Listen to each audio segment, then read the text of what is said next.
Después de años de sacrificar mi carrera, mi esposo dijo, solo eres un ama de casa. No mereces ni un centavo. Su madre asintió y le entregó los papeles del divorcio con todo a su nombre. Respiré hondo y dije, revisa el acuerdo prenupcial, cariño. Su rostro se retorció de horror al darse cuenta de la verdad. Nunca pensé que mi vida daría un giro así. Durante años me dediqué a mi familia, creyendo que estábamos construyendo un futuro juntos. Pero una noche esa ilusión se hizo añicos y me puso en un camino que nunca anticipé. Conocí a David durante nuestros años universitarios en la Universidad de Michigan, en Ann Arbor. Era carismático, ambicioso y tenía una visión clara de su futuro. Me atrajo su confianza y su encanto. Después de graduarnos nos casamos y decidimos establecernos en Ann Arbor, una ciudad que ambos amábamos. David siguió una exigente carrera en derecho corporativo, a menudo trabajando largas horas. Acordamos que yo me quedaría en casa para administrar el hogar y cuidar de nuestros 2 hijos, Emma y Jack. Puse mis propias aspiraciones profesionales en espera, creyendo que apoyar la carrera de David era una inversión conjunta en el futuro de nuestra familia. Con el paso de los años, la carrera de David floreció. Se convirtió en socio de su bufete y nuestra situación financiera mejoró significativamente. Sin embargo, con su éxito llegó un cambio en su comportamiento. Se volvió distante, a menudo desestimando mis contribuciones a nuestra familia y nuestro hogar. Comentarios como, ¿qué haces todo el día?, se volvieron más frecuentes. Los ignoré atribuyéndolos al estrés del trabajo. Una noche, después de una cena particularmente tensa, la madre de David, Margaret, nos visitó sin avisar. Siempre había sido crítica conmigo, creyendo que su hijo merecía a alguien más exitoso. Margaret le entregó a David un juego de documentos y dijo, es hora de proteger tus bienes. David me miró fríamente y dijo, solo eres un ama de casa. No mereces ni un centavo. Me quedé atónita. El hombre al que había apoyado y por el que me había sacrificado ahora se volvía contra mí, con su madre orquestando la traición. Respirando hondo para controlar mis emociones, respondí, revisa el acuerdo prenupcial, cariño. El rostro de David se retorció de confusión y luego de horror al darse cuenta de la verdad. Antes de nuestro matrimonio, el padre de David había insistido en un acuerdo prenupcial para proteger el patrimonio familiar. Sin embargo, el acuerdo incluía cláusulas que me favorecían significativamente, especialmente considerando mi rol como ama de casa y cuidadora principal de nuestros hijos. El rostro de Margaret se puso rojo de ira. Esto no puede ser correcto. Debes haberlo manipulado para que firmara eso. Me mantuve firme. Su esposo redactó el acuerdo, Margaret. Tal vez debería hablarlo con él. La arrogancia de David lo había llevado a creer que era intocable. Pero ahora, enfrentado a la realidad del acuerdo prenupcial, se dio cuenta de que me había subestimado. El proceso de divorcio fue desafiante, pero el acuerdo prenupcial aseguró que me trataran de manera justa. Aseguré la casa familiar, una pensión alimenticia suficiente y una parte de los fondos de jubilación de David. Lo que es más importante, recuperé mi autoestima. Con el acuerdo perseguí mi pasión por el diseño de interiores, inscribiéndome en cursos en el colegio comunitario local. Transformé nuestra casa en un estudio y comencé a aceptar clientes. Mi negocio floreció y encontré satisfacción más allá de ser esposa y madre. Emma y Jack se adaptaron con el tiempo. Vieron a su madre levantarse de la traición y construir una nueva vida, enseñándoles resiliencia y amor propio. Después del divorcio pensé que las cosas finalmente se calmarían. Tenía mi casa, mis hijos, mi paz. Estaba equivocada. David no solo se fue, se volvió amargado. El tipo de amargura que corroe a las personas. Y Margaret y ella tampoco había terminado. Esa mujer podría darle al diablo una lección de agresión pasiva. Comenzó con los correos electrónicos. Esto no ha terminado, Sara. Te arrepentirás de esto. Ese era el asunto del primero. Sin texto, solo eso. Bloqueé su correo electrónico. Creó nuevos. Luego, números desechables. Tuve que cambiar el mío 2 veces. No estaba tratando de recuperarme. No me extrañaba. Odiaba perder. Emma, nuestra hija, tenía 14 años. Jack tenía 10. Nunca hablé mal de su padre. No tenía que hacerlo. Vieron suficiente. Pero David comenzó a envenenarles la cabeza cada 2 fines de semana. Dice que le robaste su casa, me dijo Emma una vez con lágrimas en los ojos. Dice que lo hiciste firmar ese acuerdo prenupcial mintiéndole, agregó Jack. Me hirvió la sangre. Me contuve. Lo senté y les dije, no voy a pelear con su padre a través de ustedes. Los amo. Eso es todo lo que necesitan saber. Pero seguía sucediendo. Emma comenzó a alejarse. Jack se volvió callado. Documenté todo. Guardé mensajes de texto, correos electrónicos, incluso grabaciones de llamadas telefónicas cuando David perdía los estribos. 3 meses después de que finalizara el divorcio, llegué a casa y encontré la puerta trasera abierta de par en par. La alarma estaba apagada. Siempre la encendía, pero ese día estaba apagada. No robaron nada, pero mi armario era un desastre. Mis cajones habían sido revisados, incluso el cajón de mi ropa interior. Llamé a la policía. Se lo tomaron en serio, pero no tenían pruebas. Sin huellas dactilares, sin cámaras. David tenía una llave una vez, pero cambié las cerraduras. Aún así, había estado en esa casa mucho tiempo. Probablemente sabía cosas que yo no. Hice instalar cámaras de seguridad de primera línea, adelante, atrás, a los lados, adentro. Volví a cambiar las cerraduras. 6 meses después del divorcio, me entregaron una citación. David me estaba demandando. Afirmó que manipulé el acuerdo prenupcial, que me presenté falsamente antes del matrimonio, que tenía bienes, lo cual es ridículo, porque no tenía nada antes de él, y que alejé a los niños. Me reí cuando lo leí por primera vez. Luego lloré porque sabía lo que significaba. Estaba tratando de enterrarme en costos judiciales, alargarlo, agotarme. Conseguí una abogada. No la que manejó mi divorcio. Alguien más implacable. Está tratando de quebrarte, dijo. No de ganar, solo de quebrarte. Asentí. Entonces no nos quebraremos. Margaret publicó una diatriba en Facebook, publicó fotos de David con aspecto triste, me llamó cazafortunas, manipuladora, dijo que les lavé el cerebro a sus nietos. La gente lo compartió. Algunos lo creyeron. No respondí, pero guardé todo. Cada publicación, cada mensaje. Luego vino el verdadero giro. Una mujer se puso en contacto conmigo. Su nombre era Terra. Me envió un mensaje en privado y dijo, creo que deberíamos hablar sobre David. Al principio lo ignoré. Pensé que era algún troll, o tal vez uno de los secuaces de Margaret. Pero ella continuó, salí con él mientras estabas casada. Me dijo que estaba separado. No sabía de ti, no hasta que vi el drama de Facebook. Lo siento. Me quedé atónita. ¿Engañando? ¿Estaba engañando? Todas esas noches tarde, todos los viajes de trabajo. Siempre tuve sospechas, pero no tenía pruebas. Ahora aquí estaba, simplemente entregado a mí. Terra no se detuvo allí. Tenía mensajes de texto, fotos. Una de ellos en una playa de Florida, con la fecha justo alrededor de nuestro aniversario. Cuando se lo mostré a mi abogada, ella sonrió. Oh, esto cambia las cosas. Él quiere una guerra. Démosle una. Presentamos una contrademanda, infidelidad, abuso emocional, acoso y enjuiciamiento malicioso. De repente David ya no era tan ruidoso. Pero ese no fue el final. Ni siquiera cerca.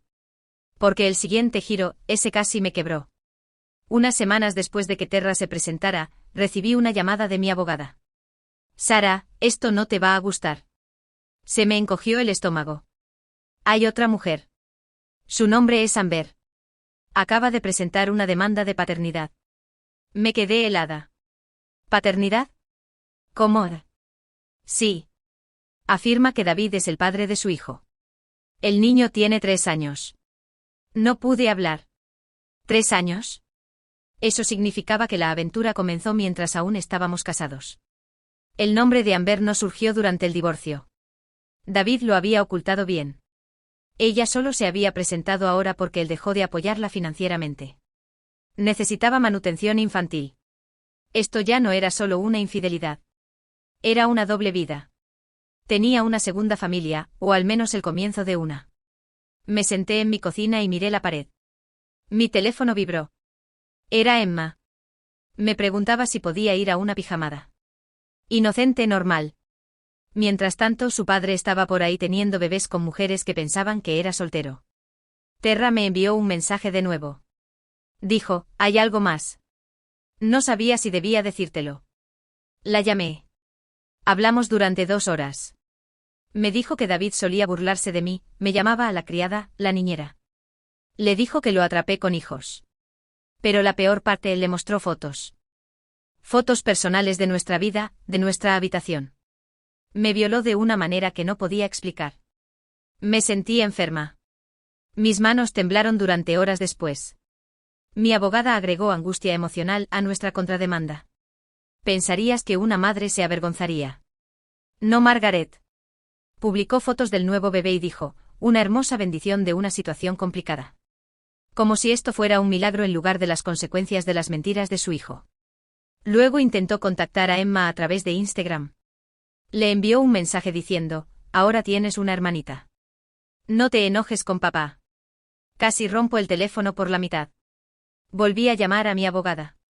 ¿Puedo obtener una orden de restricción? Sí, y deberías. Solicitamos una. Y la obtuvimos. Margaret no podía contactarme a mí ni a los niños. Lo intentó a través de conocidos mutuos. Bloqueamos a todos. Perdió clientes.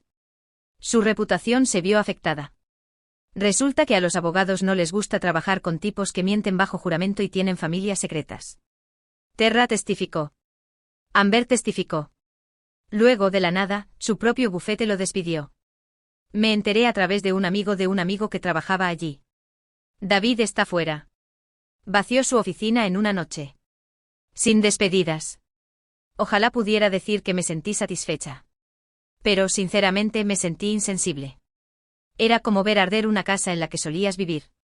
Una parte de ti todavía recuerda haber vivido allí, todavía recuerda el sonido de tus hijos riendo en los pasillos.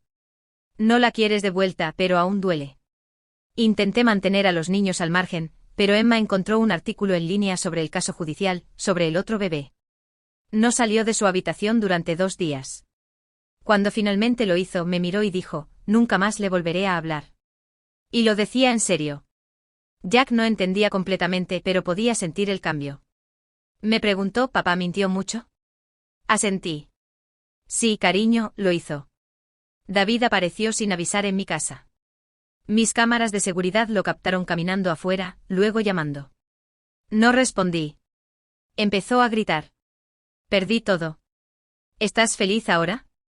Luego gritó, arruinaste mi vida. Mi vecino llamó a la policía. Se lo llevaron. Obtuve otra orden de restricción, esta vez contra él. Mi abogada recibió un paquete por correo. Sin remitente. Dentro, fotos. Docenas de Margaret y David firmando documentos con fecha anterior. Documentos que luego usaron en la corte para afirmar que renuncié a partes del acuerdo prenupcial. Falsificaron documentos. Y alguien dentro de su círculo envió pruebas a mi abogada. En el momento en que lo obtuvimos, mi abogada dijo una cosa, los vamos a enterrar. Los documentos falsificados fueron el clavo en el ataúd. Mi abogada actuó rápido. Llevamos todo ante el juez, correos electrónicos, declaraciones de testigos, marcas de tiempo. Cada mentira que David y Margaret intentaron hacer estaba allí, en blanco y negro. El tribunal no solo desestimó la demanda de David contra mí, sino que abrió una investigación penal, fraude, perjurio, falsificación. Y Margaret no solo estaba ayudando a su hijo como afirmaba.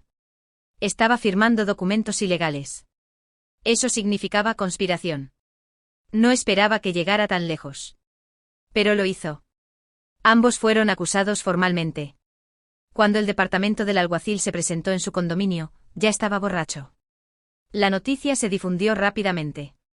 La prensa local publicó la historia, destacado abogado arrestado por fraude en una fea batalla por el divorcio.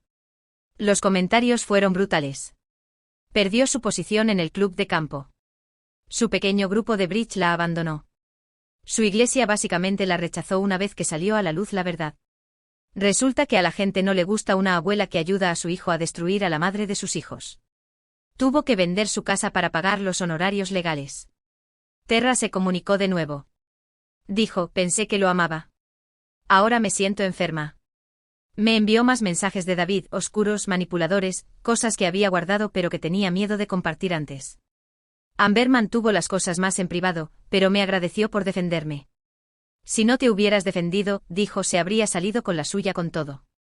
Durante un tiempo también me culpé a mí misma por ignorar las señales, por no hablar cuando aparecieron las pequeñas banderas rojas en el matrimonio. Dejé que las cosas pasaran. Mantuve la paz. Inventé excusas para él, para Margaret. Durante mucho tiempo, eso fue culpa mía. Pero esto es lo que aprendí, ser amable no es debilidad. Confiar en alguien no es un fracaso. Pero no hacer nada una vez que sabes la verdad, ese es el verdadero error. Así que ya no me quedé callada. El juez falló a mi favor de nuevo. David me debía la pensión alimenticia atrasada, los honorarios legales, los daños por angustia emocional y las sanciones por su fraude. El acuerdo prenupcial se mantuvo en su totalidad. Me quedé con la casa, el dinero y la custodia total de nuestros hijos.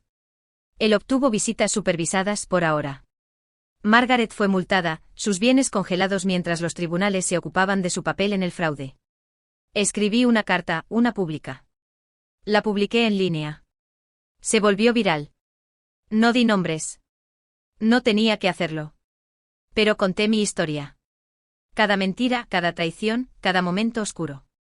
Y al final escribí esto: si crees que guardar silencio mantendrá la paz, te equivocas. Solo te mantiene pequeño. Habla, lucha y no dejes que nadie, ni tu esposo, ni su madre, ni nadie, decida lo que mereces. Miles de mujeres se acercaron. Algunas habían pasado por lo mismo. Algunas todavía estaban atrapadas en ello. David intentó apelar. Denegado. Perdió su licencia para ejercer la abogacía. El colegio de abogados se la quitó después de que todo salió a la luz. Ahora trabaja en un puesto administrativo en alguna compañía de seguros. Paga lo que debe cada mes. Si no realiza un pago, el tribunal interviene rápidamente. Margaret se mudó con su hermana. La mujer que una vez me llamó inútil ahora vive en una habitación de invitados y conduce un Corolla del 2005. Yo ya no soy solo un ama de casa. Dirijo un pequeño pero próspero negocio de diseño de interiores. Los clientes me aman. Tengo reservas para 6 meses. Emma acaba de ingresar a la Universidad Estatal de Michigan. Jack está mejor, riendo de nuevo. Y yo me despierto todos los días en la casa por la que luché, tomo mi café y respiro. Cometí errores. Guardé silencio demasiado tiempo. Pero salí adelante. Y me aseguré de que pagaran por lo que hicieron. Porque a veces la única forma de arreglar lo que está roto es quemarlo todo y construir algo más fuerte.